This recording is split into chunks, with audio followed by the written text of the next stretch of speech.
Pensiyalar yanvardan belə hesablanacaq. 2026-cı ildən əmək pensiyalarında 10%-ə yaxın artım gözlənilir. Milli Az xəbər verir ki, 2026-cı ilin yanvar ayından etibarən 1,1 milyon nəfəri əhatə edən bütün növ əmək pensiyalarının təxminən 10% artırılması planlaşdırılır.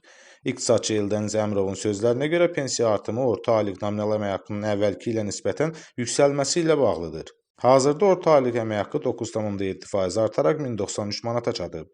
Eldəniz Əmrovun fikrincə, minimum əmək haqqının 2027-ci ildə 15%-ə qədər artırılaraq 450-460 manat səviyyəsinə çatacaq. Dövlət Sosial Müdafiə Fondunun 2026-cı il üzrə büdcəsi də bu artımı əks etdirir.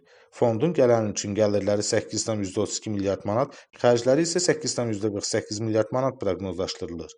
Əhaliyə ödənişlərin həcmi isə bu illə müqayisədə 787,5 milyon manat artaraq 10,63% yüksələcək. Millət vəkili Azərbaycanı bildirib ki, orta pensiyanın məbləği 537 manatdan 589,2 manata yüksələcək. Əmək pensiyalarında isə 9,2% artım nəzərdə tutulur.